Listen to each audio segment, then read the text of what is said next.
네, 이번 SKT 해킹 사건이 이제 발생했는데, 이제 유심 칩이 해킹됐죠. 네, 인터넷에서 해킹 관련 사이트 내용을 이렇게 살펴보면 이런 정보를 확인할 수 있어요. BPF 도어라고 이렇게 되어 있습니다. 이 BPS 도어 악성 코드에 대해서 한번 알아보도록 할게요. 유튜브나 많은 뉴스 사이트에 이 도어 방식이 사용됐다고 이야기하더라고요. 현재 이 방법은 아마 인터넷에 코드가 공개가 되어 있어요. 또 다르게 이렇게 검색을 하면 여기 GitHub 사이트에 나와 있습니다. BPF도 제가 미리 들어갔는데요. 여기에 이렇게 설명이 되어 있어요. 소스 코드도 직접 확인이 가능하고 다운도 받게 되어 있습니다. 여기 다운로드 지급을 제공하죠. 여기에 검색 기능에 보면은 몇 가지 이렇게 있어요. 파이썬 소스 코드로도 지원을 해주고 그렇습니다. 자, 여기 설명의 내용을 한번 보도록 할게요. 여기 이제 뭐라고 적혀 있는지 한번 봅시다. 자, BPF 도어 스캐너 손상된 호스트 확인. 자, 멜로워는 중국 위협 조직인 네드맨션의 소형으로 추정되고 정교하고 단순한 백도어이다. 이 백도어는 버클리 패키 필터 사용하기 때문에 BPF라는 이름으로 붙었다. BPF라는 이름이 붙은 이유가 버클리 패키 필터 이렇게 설명을 해주고 있어요. 그리고 현재 이 소스가 공개되어 있는데 이거는 여기에 보면 이 도구는 교육용 목적으로 제공되며 사용자가 소유한 네트워크를 스캔하는 데 사용할 수 있습니다. 이렇게 설명을 하고 있죠. 제가 소스를 좀 이렇게 살펴보니까 이런 식의 이제 구조로 되어 있습니다. 여기 이제 INT 메인 이렇게 이제 호출을 해주고 있는데 여기 인자값이 이렇게 2개 정도 이렇게 들어가는 것도 있는데 이거는 보통 그 윈도우즈 GUI 창을 제공해주는 그런 프로그램이 아니고 그 시커먼 창이 있잖아요.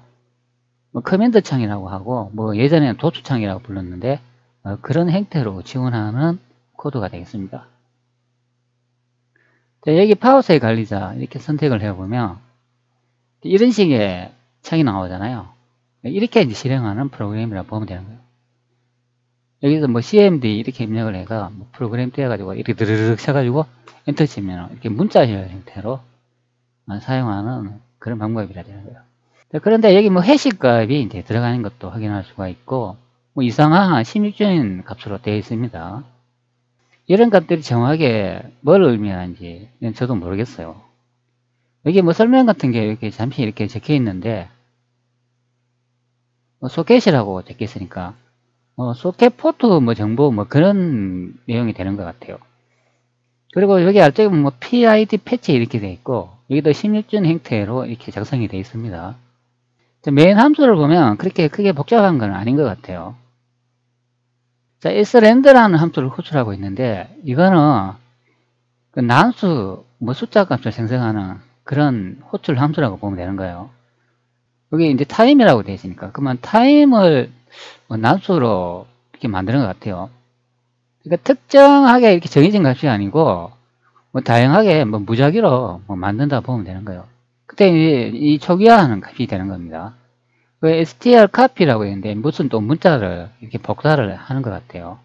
그 다음에 셋업 타임을 호출해 가지고 뭔가를 이제 설치를 하겠죠. 그러면 이게 이제 백도어를 설치하는 것 같습니다. 이런 형태의 이제 흐름으로 되어 있습니다. 자, 그리고 위쪽으로 보면 이게 코드가 그렇게 짧은 코드는 아닌 것 같아요. 자, 이런 16든 데이터 형태로 이렇게 되어 있습니다. 자, 여기 int 세일이라는 또 함수를 호출하고 있는데 앞전에 보셨잖아요. 이 파워셀 형태로 이제 실행하는 이제 프로그램이다. 그런 의미가 됩니다. 이게 이제 셀 프로그램이 되겠습니다.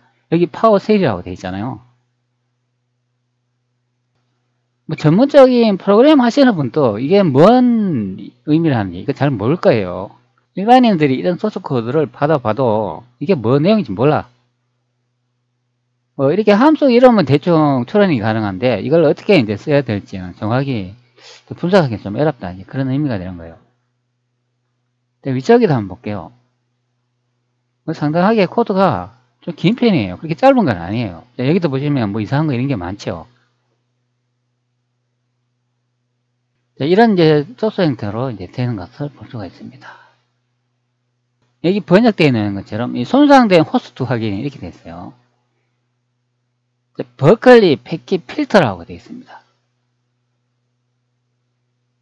현재 이거 파이썬 스크립트도 뭐 제공해준다, 뭐 그렇게 되어 있네요. 앞전에 본 거는 파이썬 스크립트 형태는 아니고 C언의 형태가 되어 있습니다. 여기 파이썬 스크립트 형태가 여기 있죠. 여기에 견본해야 되는데 여기 들어가면 여기 C 형태로 이제 제공해 줍니다. 그럼 두 가지 소스 형태로 이제 제공해 주는 것을 볼 수가 있어요. 자, 그러면 이것을 어느 서버에 이제 설치를 해야 되는데 서버에 설치를 하기 위해서는 관리자 권한이 필요합니다. 관리자 권한을 획득하지 못하면은 이 백도어를 설치하기 좀 어렵습니다. 뭐 다른 방법으로 침투해 가지고도 설치는 할 수가 있는데 그 방법을 찾기는 좀 상당히 어렵다고 보면 돼요. 다시 말하면 리눅스 OS라는 운영체제가 있는데 그것을 SK텔레콤에서 사용한다면 그 OS에 그 취약점이 있어요.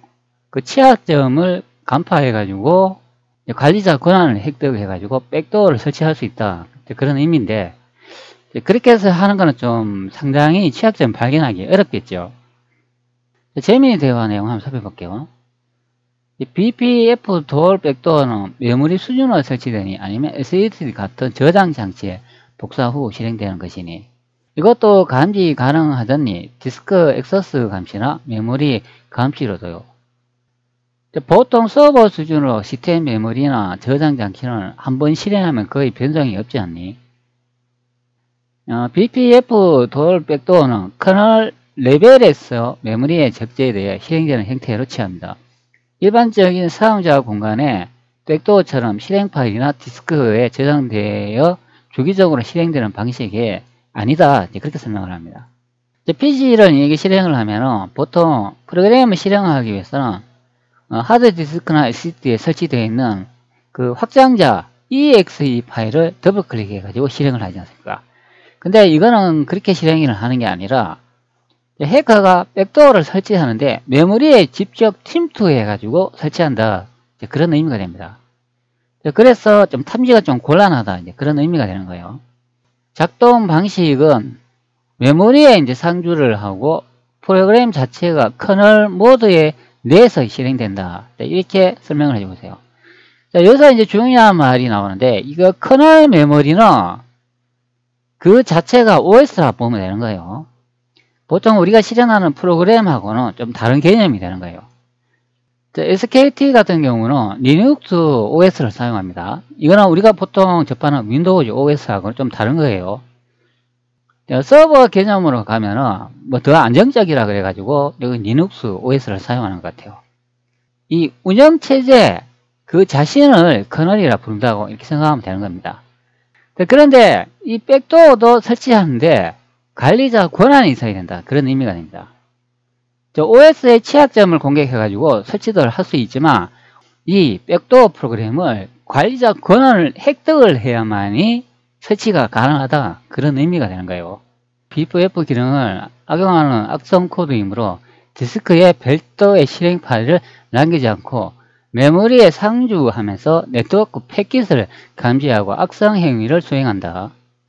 이벤트 기반의 실행, BPF 프로그램의 특정 네트워크 패킷이 도착하였거나 특정 시스템 이벤트가 발생했을 때 트리거대에 실행된다. 이게 이제 뭔 말이냐 하면 이 패킷이라는 것을 이제 활용을 한다, 그런 의미가 되는 거예요. 자, 여기 패킷 나오죠. 메모리에 그냥 이렇게 딱 얹혀져 가지고 보통 윈도우즈에 보면은 그 디펜더라는 그 악성 코드를 감지하는 그 백신들이 이렇게 작동을 하잖아요. 그러면 감지를 할 때는 가만히 있습니다. 아무 작동을 안 해요. 자, 그럼 언제 작동을 하냐? 특정 신호가 있을 때 그때 이제 작동을 한다. 그런 의미가 됩니다. 평상시에는 가만히 있기 때문에 탐지가 상당히 어렵다 보면 되는 거예요. 자, 그래서 이렇게 설명을 하죠. 특정 시스템 이벤트가 발생할 때만 잠시 활동을 한다. 그렇게 설명을 해주고 있어요. 그러면 특정 시스템 이벤트가 발생하지 않으면 가만히 메모리에 그냥 머물러 있는 상태, 즉 움직이지 않는 상태가 된다. 그런 의미가 되는 거예요. 그리고 특정 매직 패킷을 감지하면 백도어 기능을 활성화하여 공격자와 통신하거나 악성 명령을 수행한다. 이렇게 설명을 해주고 있습니다. 자, 여기서 이제 중요한 게 또 패킷이라는 말이 나오는데, 자, 그러면 이 패킷이 또 뭔지 한번 더 알아봐야 된다. 그런 의미가 됩니다.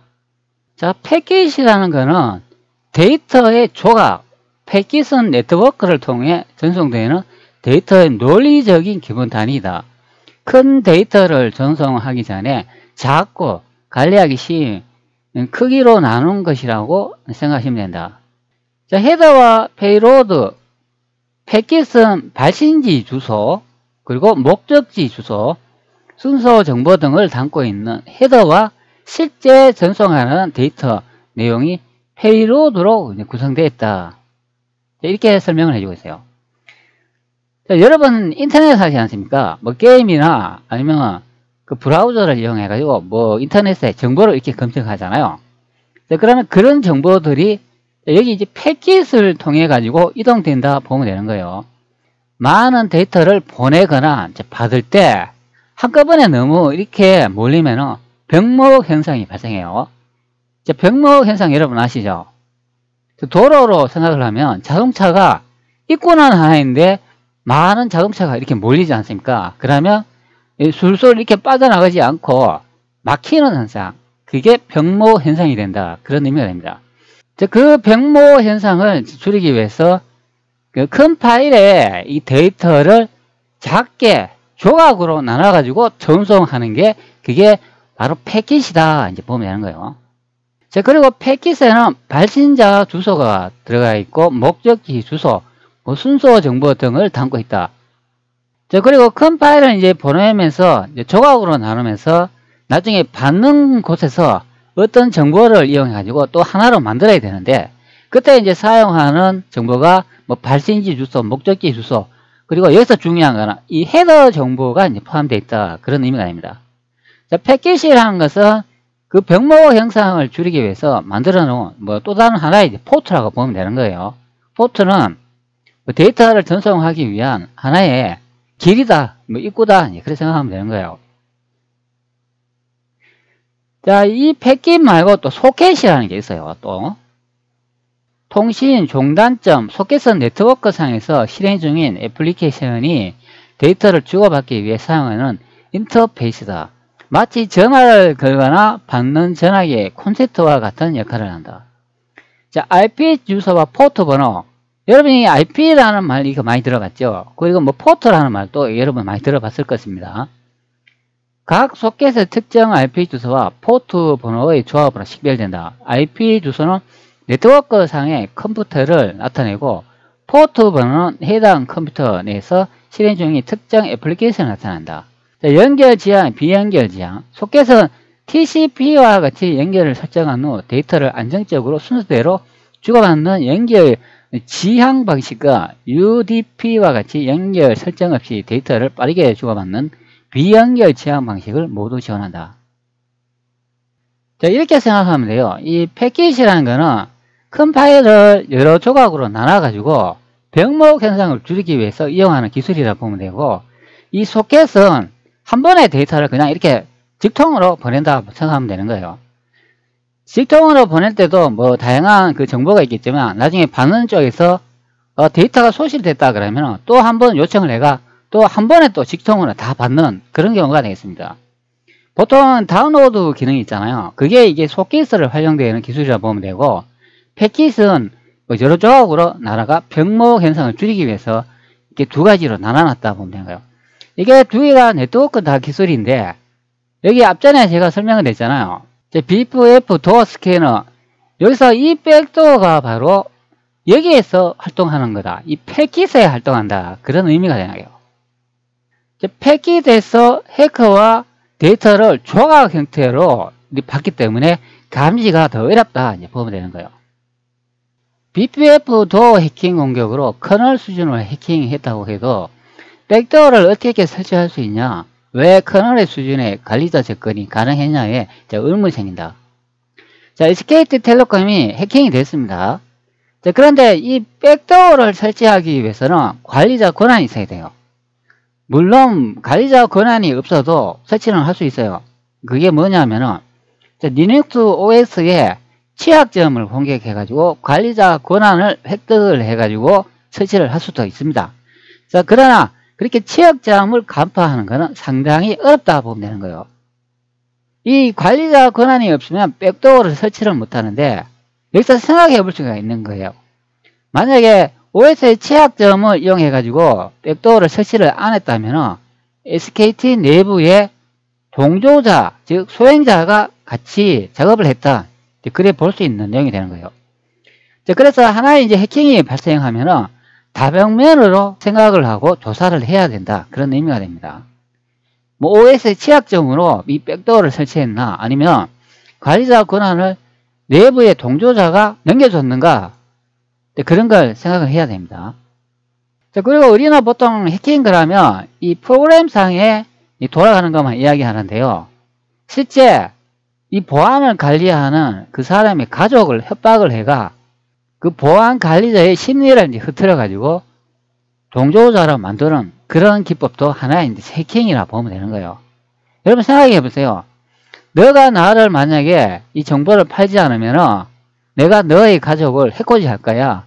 뭐 어떻게 할 거야. 이제 그렇게 자꾸 부추기면은 그 보안 시스템 관리하는 사람이 마음이 흐트러지지 않겠습니까? 이 불안 속에 떨게 되는데, 그러면 어쩔 수 없이 협박에 못 이겨가지고 이 관리자 권한을 넘겨줄 수도 있다. 그런 의미가 되는 거예요. 그렇기 때문에 해킹이 발생을 하면 다양한 방법으로 예측과 상황을 생각을 하면서 조사를 해야 된다. 그런 의미가 되는 거예요. 자, 여기 이렇게 설명을 해주고 있습니다. BPF 도어 공격자가 커널 수준의 백도어를 설치하기 위해서는 이미 시스템에 대한 관리자 권한, 즉 루트 권한을 확보해야 한다. 자, BPF 기능을 악용하여 이메일 코드를 실행하거나 커널 설정을 변경하려면 일반적인 사용자 권한으로는 불가능하다. 자, 이렇게 설명을 해주겠어요. 자, 그래서 이 관리자 권한을 획득을 해야 현재 이 BPF 도어라는 이 백도어 프로그램을 설치를 할 수 있는 거예요. 자, SKT 서버에서 누군가 그 관리자 권한을 갖고 있다면 그 사람도 내부의 동료자가 아니었나, 이렇게 한 번씩 검토를 하고 조사를 해야 된다. 그런 의미가 되는 겁니다. 자, 그리고 이런 내용이 또 있죠. 기존의 취약점 악용이라고 되어 있습니다. 자, 운영체제 커널 자체 또는 커널에서 실행되는 다른 소프트웨어, 자, 특정 드라이버, 뭐 드라이버 그러면 보통 이제 장치를 구동하는 소프트웨어가 되는 거예요. 자, 네트워크 스택의 취약점, 자, 존재하는 알려지지 않은 또 다른 제로데이 취약점이라고 이렇게 설명을 합니다. 자, 제로데이 이게 뭐냐면은 기존에 알려지지 않은 취약점을 누군가 몰래 혼자만 가지고 있는 거예요. 그리고 그것을 이용해 가지고 이 백도어를 설치했다. 그런 의미가 되는 거예요. 자, 그리고 권한 상승을 이제 시도할 수 있다. 그런 의미가 됩니다. 자, 성공적으로 취약점을 악용하면 일반 사용자 권한에서는 시스템의 모든 권한을 가진 루트 권한을 획득할 수 있다. 자, 그게 바로 취약점을 이용한 제로데이 권한 상승 해킹 기법이다 생각하면 됩니다. 자, 그리고 설정 어려움이 관리 소홀, 시스템 관리자의 실수로 인해 불필요한 서비스가 루트 권한으로 시행되거나 위험한 설정이 활성화되었을 경우를 이를 악용할 수도 있다. 자, 오래된 소프트웨어 패치가 적용되지 않은 시스템에 알려진 취약점, 그리고 노트를 낼 가능성이 높다. 자, 오래된 취약점을 또 공격을 했다. 그렇게 또 설명도 해주고 있어요. 자, SSH와 같은 원격 접속 서비스에 취약한 비밀번호 사용. 자, 여러분들 비밀번호 하나 만들면 뭐 오랫동안 몇 달이건 아니면 길게는 몇 년 동안 그 하나만 계속 사용하잖아요. 그것도 이제 취약점이 될 수 있다. 그런 의미가 됩니다. 통신회사 같이 그렇게 많은 사람들이 접속하는 그런 관리자에는 이 비밀번호를 자주자주 바꿔야 된다. 그런 의미가 됩니다. 뭐 일주일에 한 번, 아니면 하루에 한 번씩이라도 바꿔야 돼요. 왜 그런가 하면, 여러분들 군대 갔다 오셨잖아요. 이제 군에 가면 암구원, 여러분 아시죠? 하루에 한 번씩 매일 바꾸지 않습니까? 바로 이게 중요한 거예요. 이 비밀번호, 이것만 하루에 한 번씩 바꿔도 취약점을 많이 막을 수 있다. 그런 의미가 됩니다. 자, 그리고 악성 소프트웨어에 이제 감염될 수도 있다. 그리고 소프트웨어 공급망의 취약점을 이용하여 악성 코드로 시스템에 삽입하는 방식도 있다. 그런 의미가 됩니다.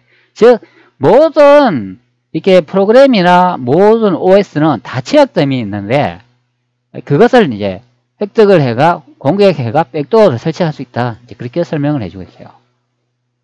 자, 이런 것을 이제 종합적으로 이제 검토해보면 보안이 얼마나 중요한지 알 수 있는 내용이 되는 거예요. 보안 투자는 단기적으로 보면은 그렇게 기업에서는 이득되는 게 없어요. 왜? 돈만 계속 나가는 분야가 됩니다. 그런데 장기적으로 봐야 된다. 그런 의미가 됩니다. 즉, 투자만이 나중에 성과를 얻는다. 그렇게 생각하면 되는 거예요. 이 SKT도 우리나라 3사 통신기업 중에 하나 아닙니까? 그런데 보안에 투자한 금액이 한 700억에서 800억 밖에 안 된다고 하더라고요. 그리고 유플러스는 좀 비슷한 금액으로 했다고 하는데, 한국통신은 그 한 2배 정도, 1,400억 정도 보안에 투자를 했다고 하더라고요. KT가 그래도 이게 보안 투자를 좀 많이 하는 것 같아요. 국가하고 같이 이렇게 경영대가 운영을 하니까 이제 그런 것 같습니다. 자, BPF도 현재 이 코드가 이게 GitHub에 공개도 되어 있는데, 많은 사람들이 이 코드의 내용을 좀 안다면은 이게 좀 안 좋게 좀 활용도 될 수 있는 것 같아요. 뭐 예전에는 그 중국에서 많이 그 활용 코드라고 하는데, 근데 이게 아마 공개가 됐기 때문에 어느 누구도 다 사용할 수 있는 그런 형태가 됐습니다. 그렇기 때문에 이번에 SKT 해킹도 뭐 중국에서 뭐 해킹을 했다, 아니면은 뭐 다른 나라에서 해킹을 했다, 이렇게 말하기 어려운 경우가 되겠습니다. 특정 개인이 이제 할 수도 있고, 뭐 아무 나라 누구나 다 이 소스 코드를 활용을 해가 백도어를 설치 후 해킹을 할 수 있다. 그런 의미가 되는 거예요. 그런데 여기서 이제 생각해 볼 것이, 한 나라의 기업을 상대로 일반인이 하기는 어렵습니다. 그러면 분명히 국가가 개입됐을 가능성으로 이제 예상이 되는데요. 과연 그 국가가 어디인지 좀 궁금하기도 합니다. 이 보안이 현재 뚫렸지만, 그것은 이제 조사하면서 이제 조금씩 이제 드러나겠죠. 어느 나라가 관련이 됐을 가능성이 높다. 이제 그런 게 서서히 드러날 것으로 봅니다. 자, 그러나 흔적을 남기지 않는다. 그러면은 모를 수도 있어요. 누가 해킹을 했는지. BPF도 이 백도어 프로그램은 메모리에 상주해가지고 모든 것을 작업을 하기 때문에 로그 기록, 즉 흔적을 남기지 않을 가능성이 굉장히 높은 이제 프로그램이 되겠습니다. 자, 그러면 해킹을 했는 그 당사자가 누구인지 밝히기도 상당히 어렵다고 보면 되는 거예요. 자, BPF도 이 다른 말로는 버클리 패킷 필터라고 부르는 백도어 프로그램이 되겠습니다. 패킷이라는 네트워크 통신을 이용할 수 있는 그 통로에 여러 가지 조각 형태로 그 데이터를 해커한테 보내므로 탐지가 더 이제 어렵다 이제 보면 되는 거예요. 자, 그렇기 때문에 이번 SKT 해킹 사건을 잘 넘겨야 되겠습니다.